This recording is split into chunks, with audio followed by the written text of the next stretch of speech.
Right, welcome everybody. My name is Pim van Baarsen. I'm CEO for the Service and Technology Cluster. Welcome to another STC webinar, number 19, I believe. Should be a very interesting session on how to maximize your cash flow using VAT. Tax is not normally a favorite subject of mine, but Amisha is going to explain to us how we're going to save money and maximize our cash flow, and I'm definitely interested in that. So this should be a good session. Very much looking forward to it. As you know, and as per usual, this is part of a series. We're organizing quite a few more to come as well. So please check out our website for further details on the ones coming up. We should have one on technology road mapping coming up as well, which should be fascinating. And there's others being listed, and there's more being added all the time. So please check those out. Also, if you want to have a look back at what we've been doing previously, then visit our YouTube channel where we have all of them listed, and you can catch up with all of them. And as per usual, with anybody registered for this webinar, we will be sending you the recordings and the slides and the details and everything as well. So I'll hand over to Amisha in a moment.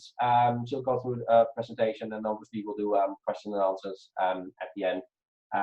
So yeah, so if you leave your questions until then, and obviously either give us a wave or ask a question, or even use the chat functionality, whatever you prefer, then we could do that. So that's about it from me. Amisha? Great, thank you for that, Pim. I will share, so hopefully technology is working and on our side. Can you see that? The slides? Yes. Yep, all good. Perfect. Right, well, thank you for joining, and I hope that you're all well. So what we're going to try and do is, you've got myself, Amisha, I'm a VAT senior manager, works for Grant Thornton, and my colleague Louise Beach is also going to be presenting, and she's a manager at Grant Thornton. And what we're just trying to do is just basically run through a very high level, so hopefully there'll be nothing too technical in there, because I know VAT tax is not at the top of anyone's agenda in terms of entertainment or interest. There's only very few of us that actually take joy into learning about it, so it won't be very technical. And like Pim said, please, if you have any questions, do type them in the box, or make a note and we can pick them up at the end. So we're just going to run through ways that you can maximize your VAT cash savings through basic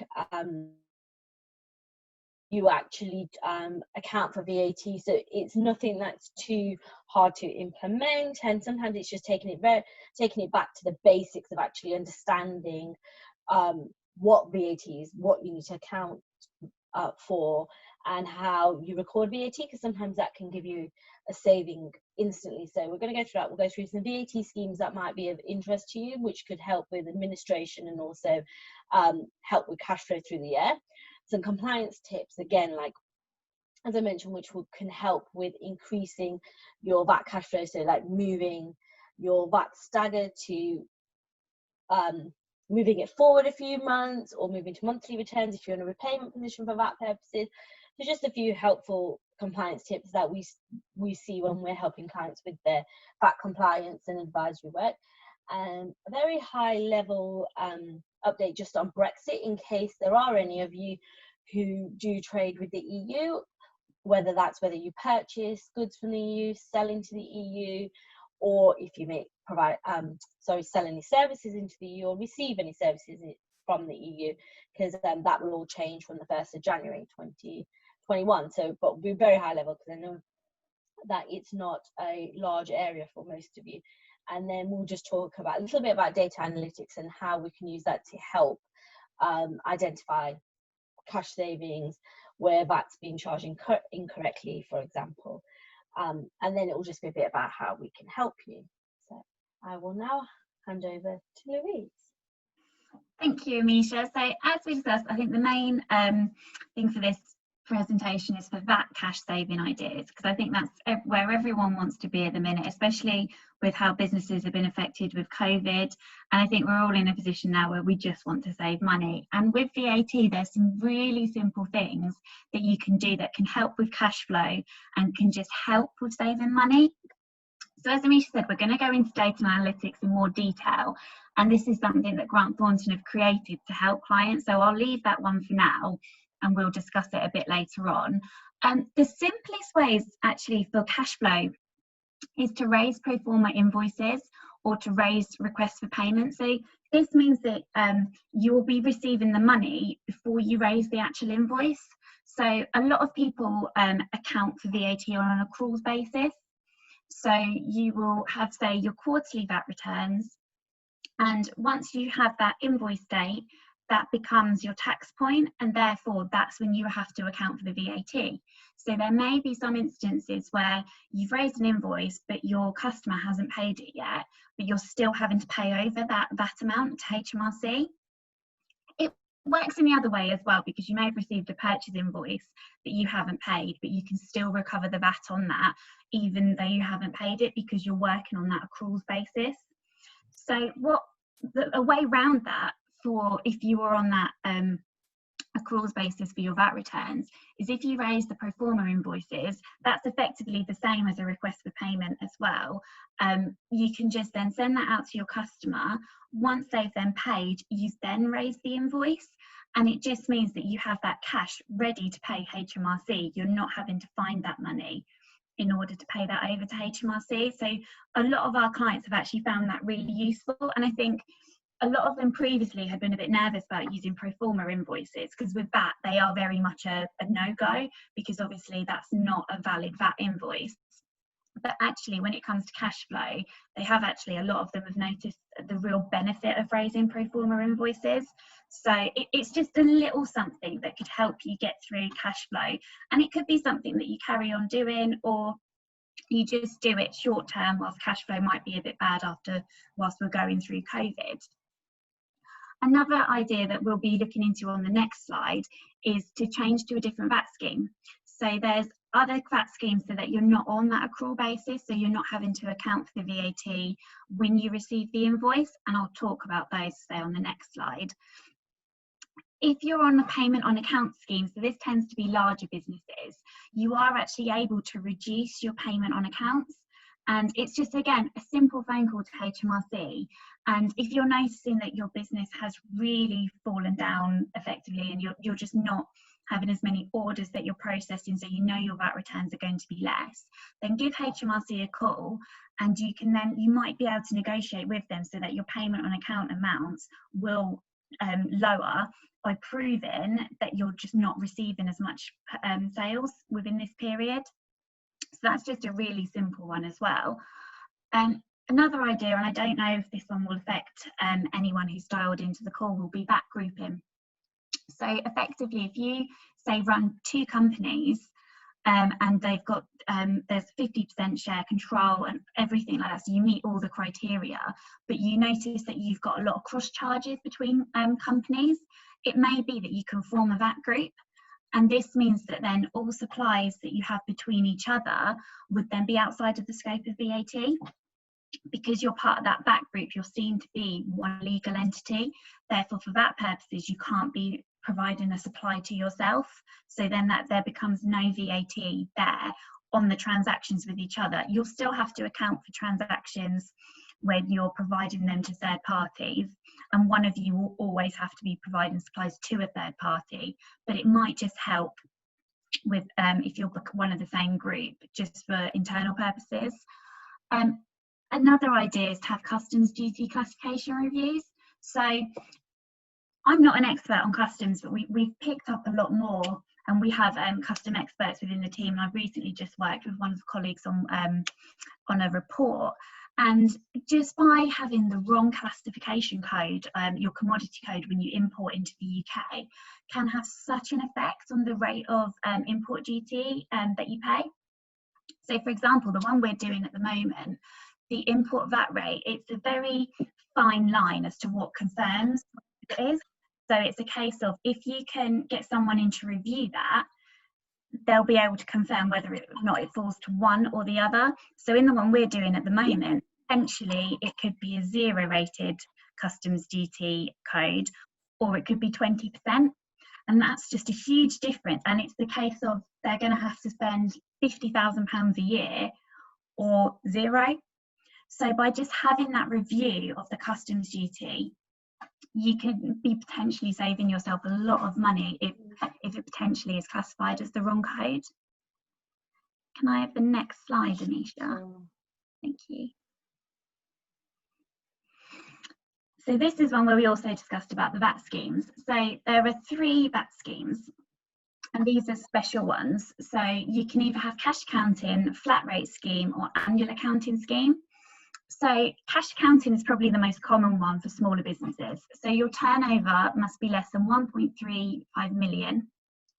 If it goes over 1.6 million, then you do have to leave the scheme.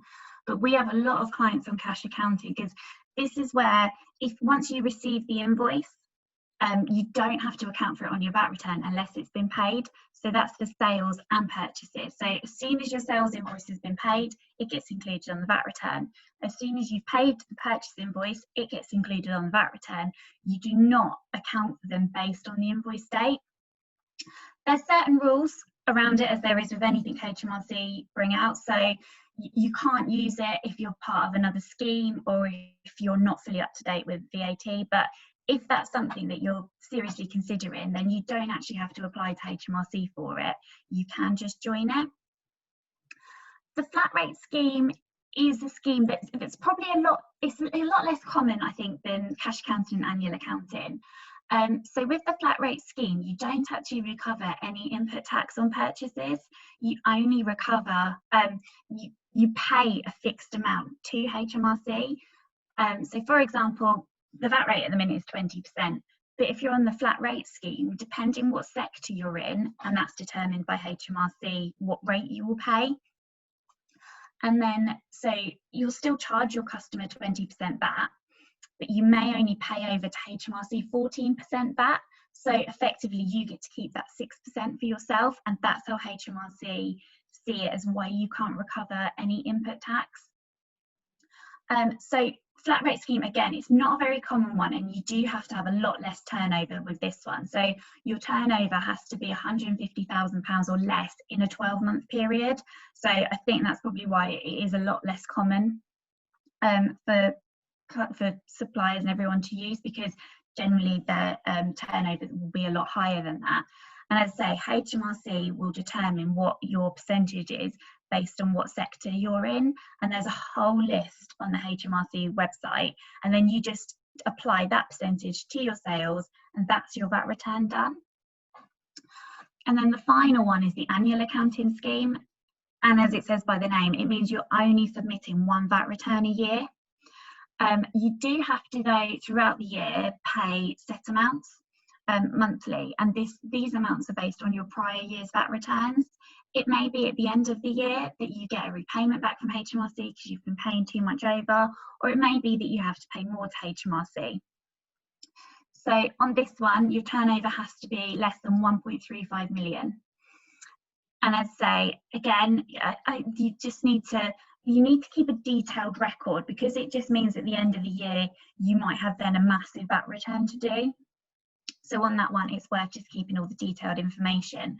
But all of these are very different from the standard accrual accounting, because you're not accounting for it based on the invoice date. And I think that's the biggest one. So for cash flow purposes, one of these other schemes might be a lot more beneficial for you. So it's just worth looking into it, I think, in a bit more detail.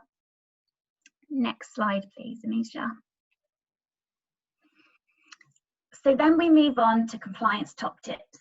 So again, this is a very easy way that you can recover money back, because essentially when you do a VAT return, depending on the size of it, you might not be able to check all the invoices, or you might have maybe missed an invoice depending on your accounting system, depending on the date that's been entered. So the main one really is to check your dates. So I know that, for example, on Sage, when you generate a VAT return, you input your dates that you want. And if you're not including items that haven't been reconciled previously or that remain unreconciled, potentially you could be missing out on transactions that should be included within the return. And that's just a really simple check, because that is just purely checking the dates. And again, you know, it will depend on the total value of purchases or even sales that haven't been included, as you may have to submit an error notification, which we'll get onto, because an error notification is if it is above 10,000 or under 50,000 but over 1% of your box 6, you have to declare it to HMRC, and this means it can't be included within your VAT return.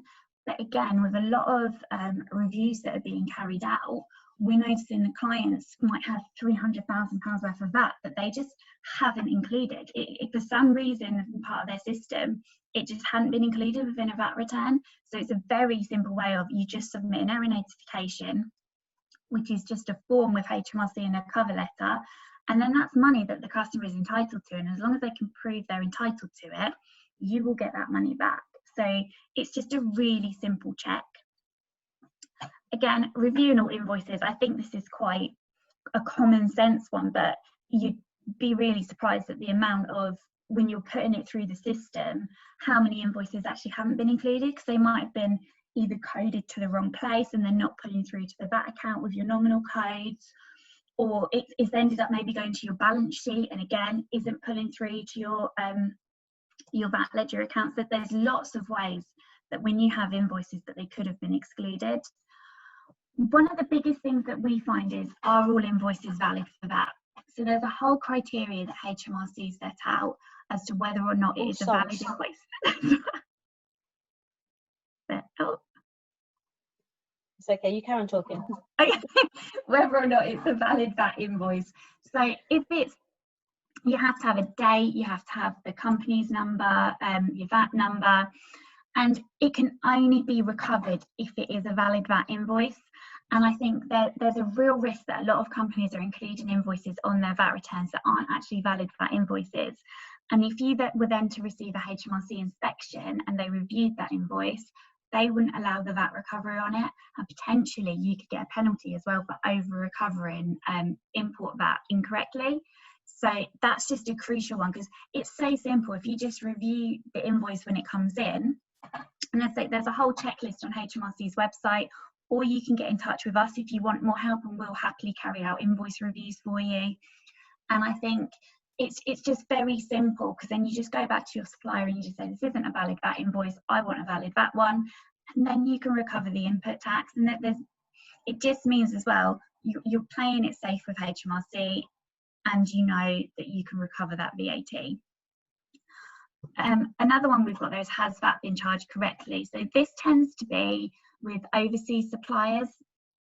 So a lot of overseas suppliers will tend to charge you local VAT, and it will actually all depend on where the goods have been supplied, if you're deemed to be in business, and whether or not you're essentially bringing the goods over yourself, or are they shipping the goods to you. So for example, say you're receiving goods from France and you're a business in the UK. At the moment, that can be zero rated as an intra-EU supply, and that means they shouldn't be charging you any VAT whatsoever. What you then have to do is you self-account for that VAT on your VAT return. Providing you're a fully taxable business, you can then fully recover that. So it effectively goes into your box 2, into your box 4, and the two amounts nil off against each other. A lot of suppliers may think, oh, because the supply's coming over from France to the UK, I need to charge French VAT. Customer will then pay that French VAT, and they're unable to recover it back because it's been charged incorrectly. So again, it's worth just checking whether or not you have been charged the VAT correctly. And that goes the same as if you're supplying goods over to the EU, can you zero rate that? If they are a business customer and they've provided you with their EU VAT number, are you able to zero rate that? And it's the same with services. If you're receiving services from a company outside of the UK, they could potentially fall under reverse charge, which means you self-account for that VAT in the UK. Again, if you're providing services outside of the UK, that was considered to be outside the scope of UK VAT, and they have to your customer would have to self-account for that VAT within their own country. A simple one, are there any duplicate transactions? So that's just a simple check and reconciliation when you're preparing the return. And then review transactions where no VAT has been recovered. Again, I think this is quite a crucial one, probably less at the minute because your employees probably won't have that much expenses, but when we're back up and running properly and you're able to, you might be going out and visiting people, you'll be entitled to recover, say, that back on fuel. And there are a lot of times where people are just putting in fuel, but they're not actually recovering any of the VAT back. So that's just a really simple, easy one where mobile phones, anything like that, you can recover that element back. And I suppose that's probably quite a crucial one at the moment because everyone is working from home. So you might be able to recover a proportion of your broadband. If it's your business and you're using your broadband every day for work, you might be able to apportion that, same as your mobile phone. So there are still costs that you are entitled to recover the VAT back on. Thanks, Amisha. Move the slide off now at the right time. Apologies for that. Thanks for that, Louise. Like I said, this is just going to be a very high level update on Brexit and what it might mean for your organisation if you are currently trading with the EU or planning to trade with the EU post 31st of December 2020. So the UK officially left the European Union back in February, but as part of the withdrawal agreement, it was agreed that UK will still be treated as if it's part of the EU under EU law, and that includes for VAT and customs purposes, so nothing really changed. From 11 PM on the 31st of December 2020, we will have left the EU for VAT purposes. So therefore, currently, as Louise mentioned, if you make supplies into the EU or receive supplies from the EU of goods that they're classed as acquisitions and dispatches, from next year there will be imports and exports. And what that means, the main change there is basically you will incur duties and imports if you send goods from the UK to a customer in France. At the point those goods are imported in France, there'll be customs duties to pay and potential import VAT in France. So it's about looking at your supply chain and just seeing if you are making any transactions to or from the EU, are there any additional costs that you need to factor in? Because obviously customs duty is not recoverable, import VAT may be, and is there a better way in terms of structuring your supply chain, or the way in which the accounting for VAT purposes might have to be undertaken that would mean that you're not incurring additional charges? So it's just, if you do have any supplies that you are making or receiving from the EU, be that goods or even services, then just get in touch and speak to someone just to make sure that you're not caught out with any VAT registrations or any sticking costs. One thing that HMRC has announced is that they are going to allow postpone accounting. So what this in terms of import VAT, so currently when you import goods into the UK, you incur duties and import VAT.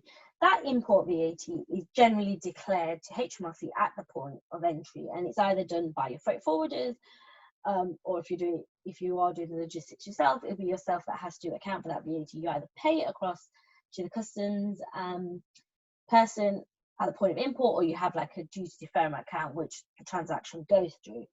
For the 1st of January 2021, UK VAT registered businesses will be able to account for import VAT on any goods that they import, so from EU or any other third country, because the EU will now be third countries for us, on your VAT return. So you'll declare an account.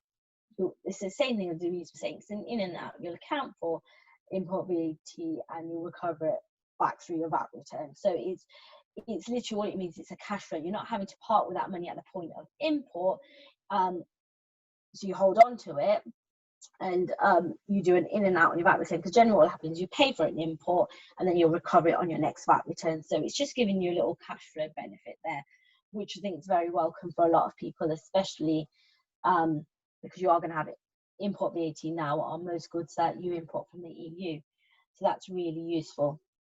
There are some exceptions to the rule as to who can use it. So if it is something that's of concern, get in touch with us and we can let you know what they are. The only other point I want to touch on is Northern Ireland. So Northern Ireland has a very peculiar position, and I think this was a lot of some of the delay was when we were agreeing the withdrawal notice when we were leaving the EU, because they didn't want a hard border between Northern Ireland and Republic of Ireland. So for goods, the supply of goods, Northern Ireland is still treated as if it is part of the European Single Union. So any goods that are supplied in and out of Northern Ireland are treated for UK purposes. If you're a UK, so if you're English business and you're selling goods to Northern Ireland, that will be an import into Northern Ireland, because they'll be treated as if they're part of the EU for VAT purposes. However, if you're providing services, they are not treated as if they're part from the EU, so it's a bit confusing, and we can imagine that's going to get interesting once it's all in place. So if you are making any supplies with Northern Ireland, then we'd say we just need to look at what those supplies are. Are they goods or are they services? If they're goods, then you probably need to just take a bit more care on how they're treated, because they will be treated as imports into Northern Ireland, exports from Northern Ireland. So that was just a very brief update on Brexit, and there's a lot more around Brexit. But so if you do deal with supplies in the EU, then please do get in touch. Well, Louise, I'll hand back to you for data analytics. Sorry, I'll unmute myself. As discussed at the start, data analytics is a program that Grant Thornton have developed. And this is to help businesses, so especially big businesses, because it can go in and identify different things within their system. So it's a computer program that we've developed, and you can run it in the background of the software that you already have. And basically our software we can specifically enter different things that we want to target. So if you feel there's a risk that there's some bad debt within your accounts but you're unable to find it, we can put our software in and we can specifically target different things within your software to get those checks coming through. It can also go through your accounting software and identify where there is any risks. So if you're potentially not charging VAT where you should be, i.e. you are charging it but it's not coming through on your VAT return, it will be able to pick that up. And at the same time, it can highlight different opportunities, again, helping to save with cash flow and helping you to maybe raise a bit more money, because there may be invoices in there that you're not recovering that you are entitled to recover. And again, that all falls, I think, within this whole presentation of identifying where there are cash savings. And our software can just run into your software. We can specifically highlight things and then it can just pull out those cash savings. And then what we can do as a team is say there's an error notification that needs to be submitted, we can help with that. And we can then just go from there in identifying, I think, a lot of the other cash saving opportunities that may be available to you. Thank you. And then I think this is just more about, so how can we assist you in unlocking any cash flow advantages that may be available to you? And it's, so one way we can do this is a virtual health check. So what we have noticed is HMRC have reduced, and they were reducing before COVID as well, but they were reducing the number of actual physical VAT inspections they were undertaking. They were moving more to a digital platform.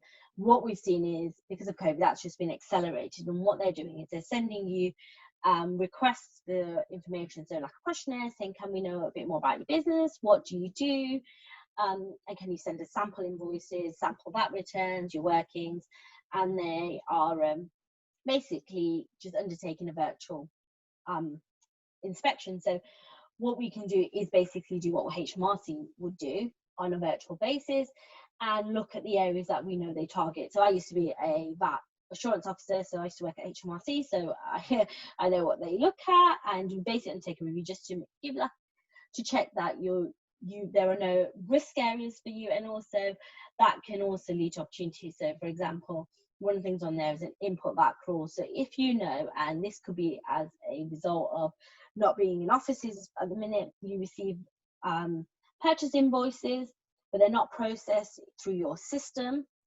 For example, not entered into your Sage or your Xero account before you close for that period's VAT return, so therefore they don't get included in that period's VAT return.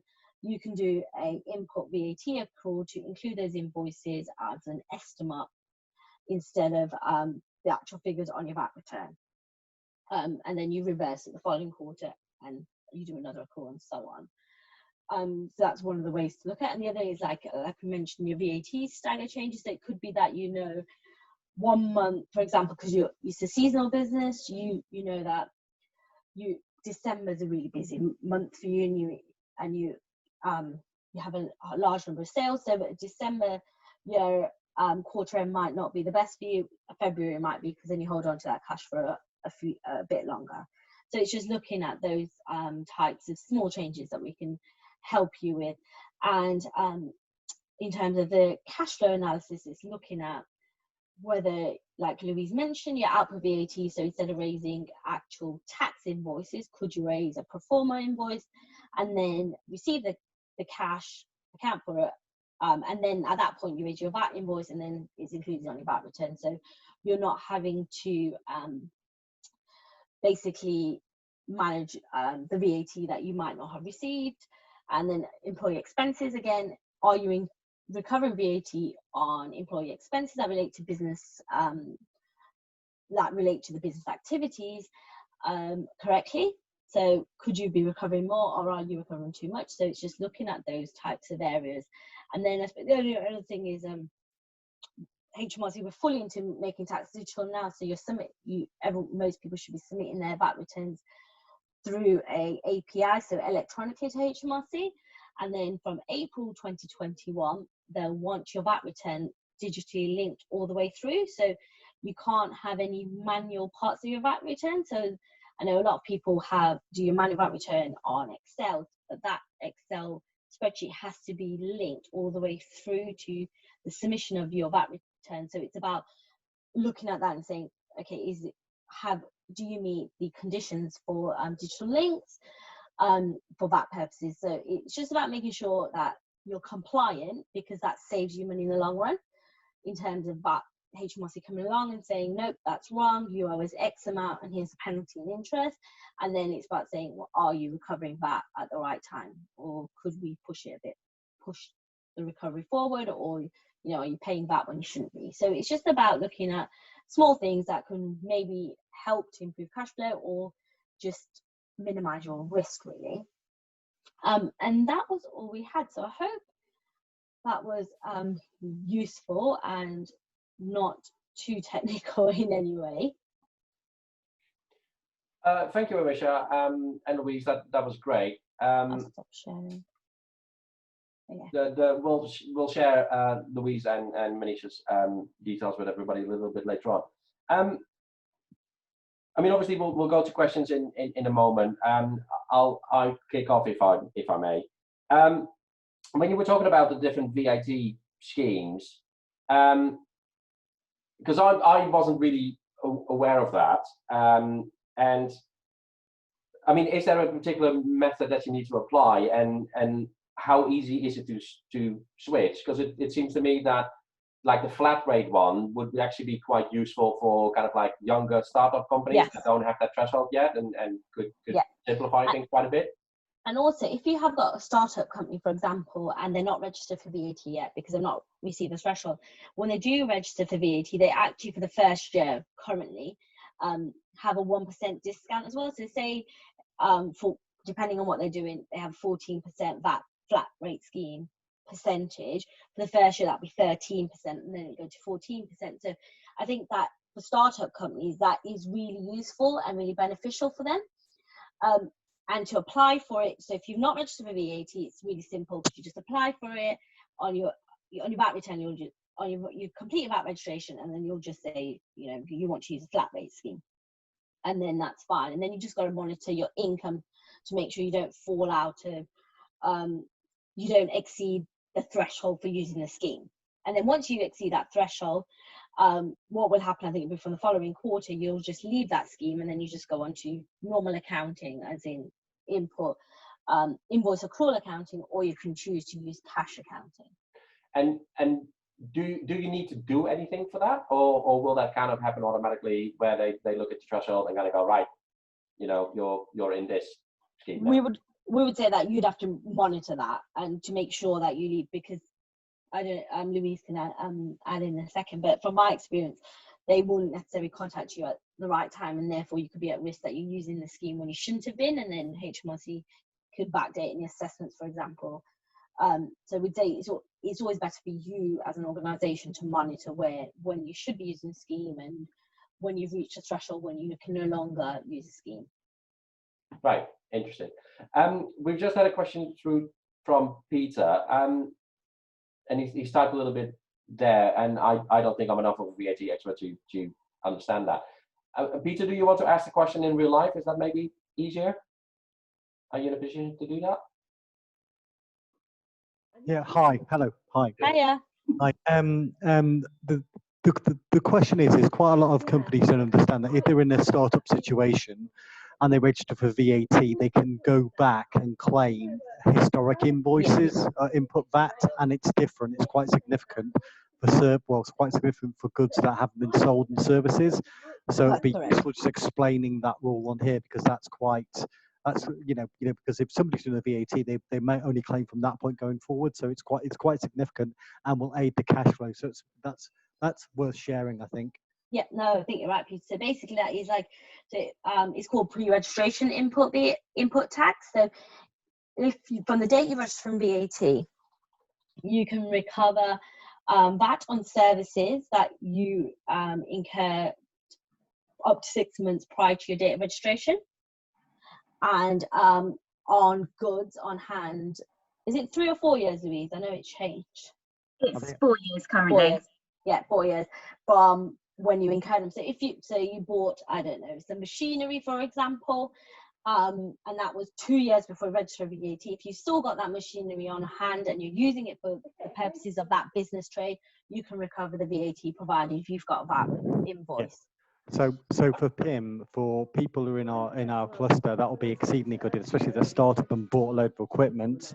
Yes. If they don't know about it, they will only claim from that point onwards. They might have bought a huge amount of machinery or bought goods that they haven't yet sold, that they can claim that input VAT back, and it will aid them massively. Yeah, and even the service element. So if they've taken professional advice, or or anything, legal fees, sometimes they can be quite substantial. 6 months, and they fall within that 6 month range, then they can recover the VAT return. Wow, that's pretty amazing, actually, and I'm sure will be very useful.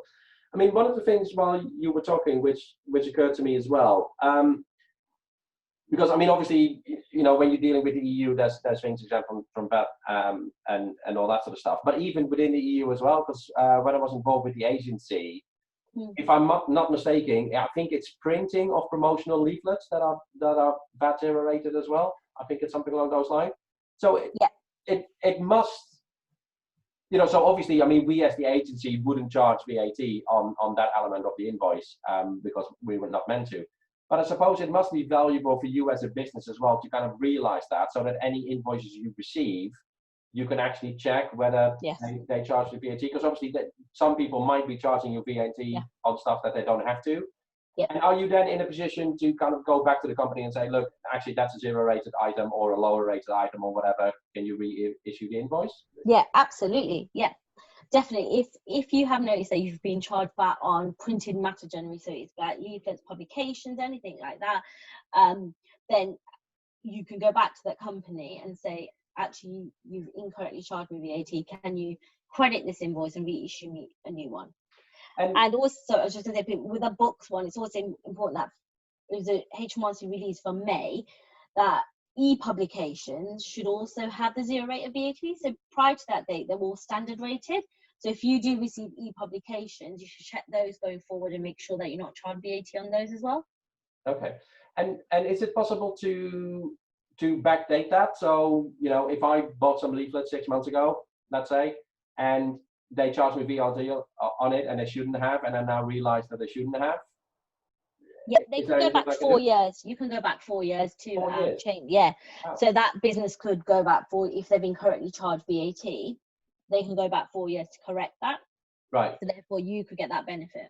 And if I remember correctly, so Louise was saying that there's a comprehensive list on the government website, HMRC website, that lists what is VAT and what the rates are and all that sort of stuff. Is that true? Where would you go for that? I think how would you know? Louise, I think were you on about the schemes more than on the website? Yeah, so that's for the flat rate scheme. So all the Oh. percentages are on there. But if you are looking for VAT rates, so it's VAT notice 700. So that kind of gives a breakdown of it's very long. Like, so it's whether or not you do want to go through it all.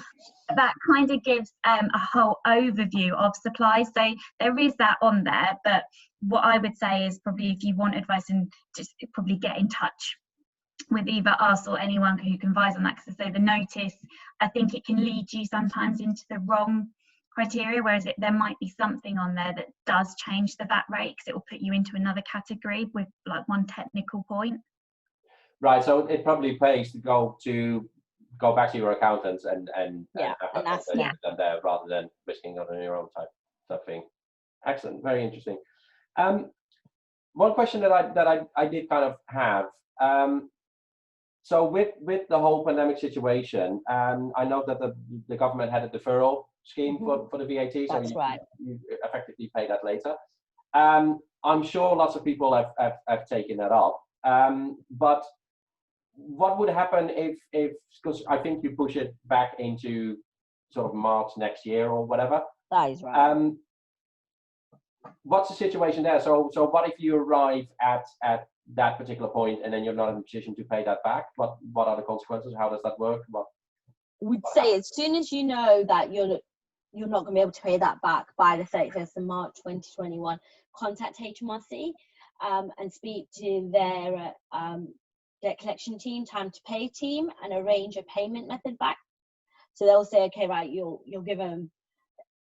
explain why you can't pay it, give them the reasoning. They might ask for some information to substantiate what you're saying, and then they'll agree a payment plan with you. But we'd say you do that earlier rather than later. So don't wait for them to knock on the door. No, absolutely not. About it, right? Yeah.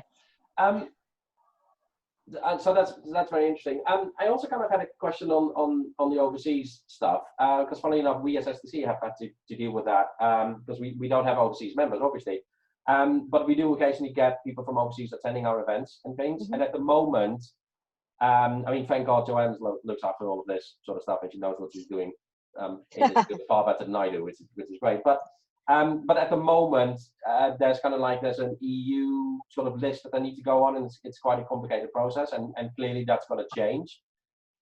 Do we already know how that's going to change and what the effects are? And if we don't, when will we know, and who could we talk to about that sort of thing? So is that for services? So it could be like a company based in France that could just log on to one of these webinars, for example? Well, for instance, yeah, but what we've had previously is that we've organized a real life event. And they send one of their people over from Italy, let's say, I think in this particular instance, to attend it. So I guess that's a service. Yeah, but with events it's slightly different, because generally you look at where they physically take place, and if it takes place in the UK, generally it'll be UK supply.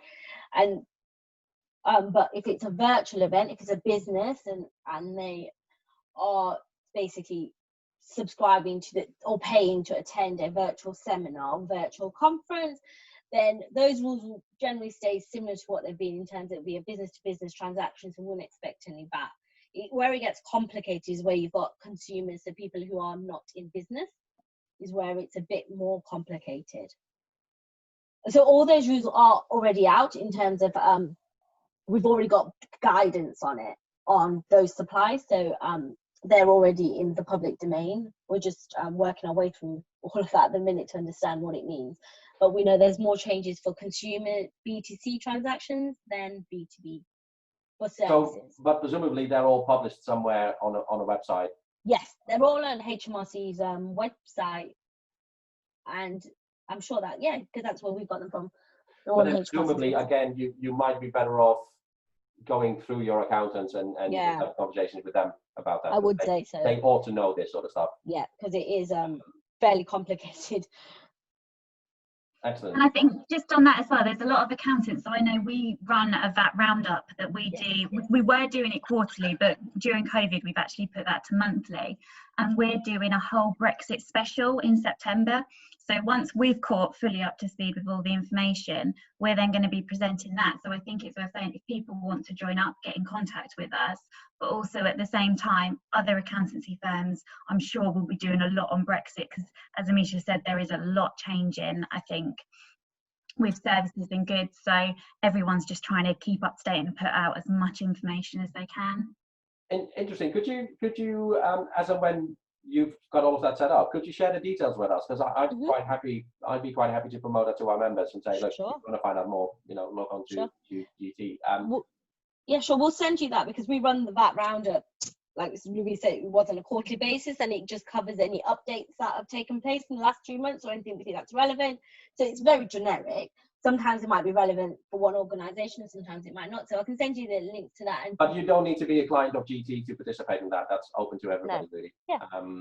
Great. No, if you could share that with us, that'll be great. I'd love to share that around. Yeah, we'll do. And obviously, any of our fellow accountancy members who want to do something similar, we'll share theirs as well. Because I think in these sort of circumstances, the more information is out there, the better it is really to inform yourselves. But yeah, if you could share that with us, that'll be fantastic. Yeah, we'll do. And then if people, because we've got a mailing list, so then if organisations want to join our mailing list, they just send us an email because GDPR. Sure. If they send us an email, say they want to be part of the mailing list, then we can just include them on that. And then if there's a roundup that we're running that's of interest, they're more than happy to join on. That's not a problem. Fantastic. No, that's really great. Were there any other questions from anybody? Because I think I've exhausted most of mine. Monica, anything from you, maybe? Can't hear her. Right. Yeah, no, I mean that. I don't think I have any others. But thank you very much for that. I think that's been really good. I think we'll kind of wrap it up here.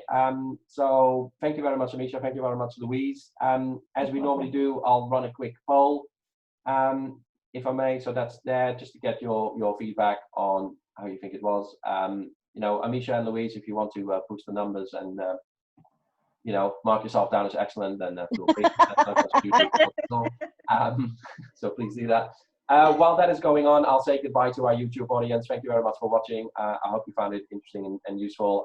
By all means, get in touch if you want to know more, and obviously check out any of our other webinars, either in the future on our website or on YouTube. So thank you very much for watching, and goodbye.